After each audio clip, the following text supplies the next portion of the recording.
Bonjour YouTube, je suis Sébastien et on reprend là où on s'était arrêté hier, à savoir coffrage en place. Bon, évidemment, cette planche est maintenant beaucoup trop longue vu que je fais moins de coffrage. À la base, ça devait aller jusque là, voire jusque là.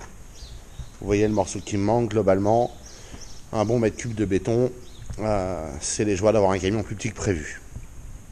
C'est pas grave, la vie est belle et elle continue. Il faut juste que j'aille chercher de la terre pour combler le bord des planches. Il en manque pas beaucoup, vous voyez, là il en manque un peu.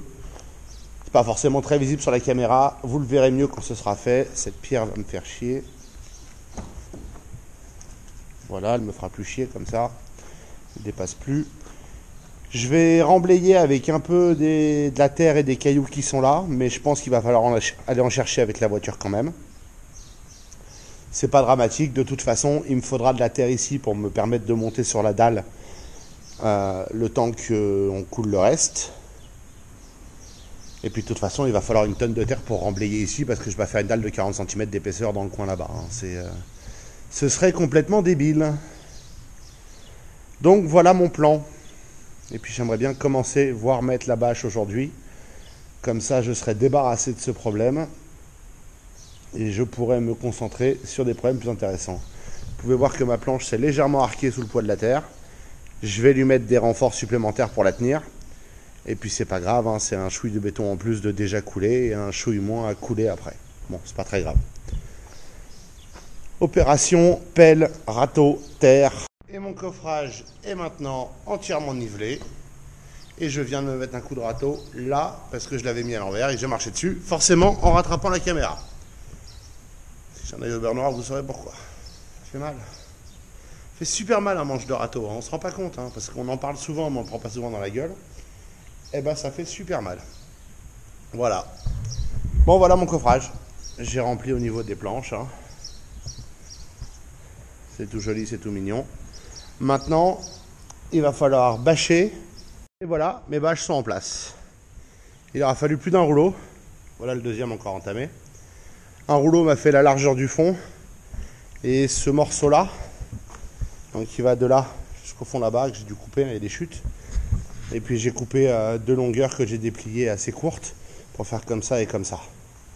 Ça me semblait trop de gâchis de faire une grande longueur et de la couper de moitié. Et c'est plus pénible à manœuvrer quand c'est trop long.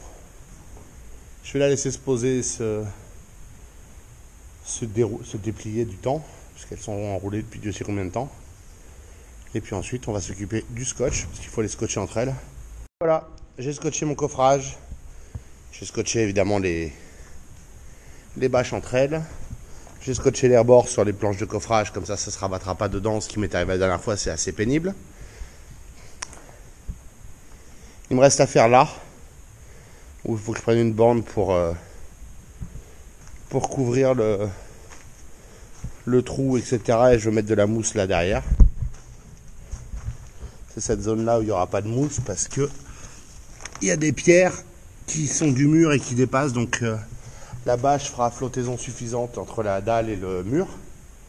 Et les endroits où c'est bien droit par contre, donc vraiment tout le long là, et là j'aurai de la mousse, la bleue là, ce qui est suffisant je pense. De toute façon là si je la mets elle se met en biais et c'est pas intéressant. Donc voilà mon coffrage.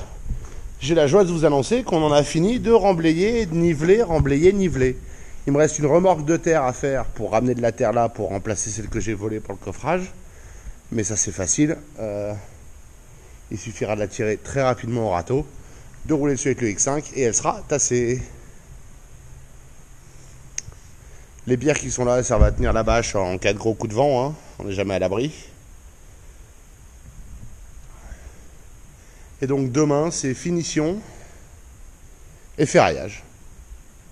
Tout ce qui reste à faire, hein. Ferraillage ça va aller vite. C'est des plaques que j'ai prises, donc il suffit de poser les plaques, les relier entre elles et on en a fini. Et de toute façon j'en mets pas absolument partout jusqu'au bord parce que je veux pas que ça perce la bâche. Et je fais pas une dalle utilitaire. Et en plus il est fibré. Donc le béton il a théoriquement pas besoin de ferraillage si je me fie à ce que me dit la centrale. Puisqu'il est fibré antisismique. Mettons. Voilà, vous savez que 90% des gens qui regardent mes vidéos ne sont pas abonnés.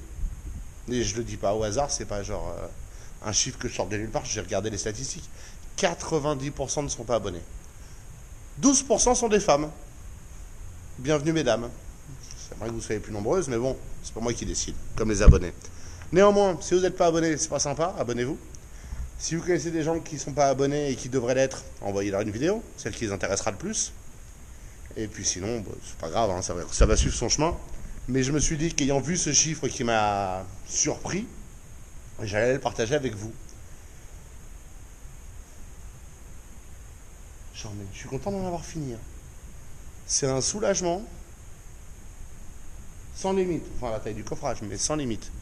Sinon, les plus attentifs noteront, si je vous montre la cour, que le Labrador surveille évidemment, que j'ai toujours pas fini de vider la remorque du X5, mais surtout qu'il me manque la série 3. On nous l'a pas volé. Madame est partie. Donc c'est la fête. Je peux faire ce que je veux. Donc demain, je vous promets dans l'épisode, à moins que ça tourne à la catastrophe, on sait jamais, un essai culinaire Instagram. Oh oui, un sandwich à l'œuf et au fromage, peut-être au bacon, mais je suis pas sûr. Je trouve pas que ça aille bien ensemble. J'ai vu cette façon de faire le sandwich 200 fois sur Instagram et sur YouTube, partout. Je vais l'essayer demain. Je suis pas cuisinier moi. Je suis mauvais en cuisine. Et ouais. Comme ça, si je me rate, madame sera pas là pour râler et dire qu'elle a faim et se foutre de ma gueule. Juste vous tous. Et si vous avez faim, j'y peux rien. J'avais prévu de continuer en amenant les grillages finalement, et puis je me suis fait prendre par mon serveur, et puis j'ai eu faim, j'ai dîné, et puis il est 22h30, et je me suis dit tiens, je vais me mettre à faire la vidéo, comme ça ce sera fait. Et j'avais ni la caméra, ni enregistré la fin de la vidéo. Ça arrive, c'est la fatigue. Donc demain, treillis, et puis c'est les vacances. Il faut que je prépare la bâche pour l'autre côté, mais l'autre côté ça va être facile. Ça se fait en un morceau, il n'y a même pas besoin de scotch. Je vais la préparer, je vais préparer le treillis et puis je vais renlever tout ça pour pas que ça se fasse pleuvoir dessus. Donc ça c'est sans doute la suite demain si la météo est sympa. Pour l'instant, je vous remercie d'avoir suivi cet épisode. Je vous souhaite une excellente soirée et je vous retrouve demain. Et maintenant je vais faire la vidéo.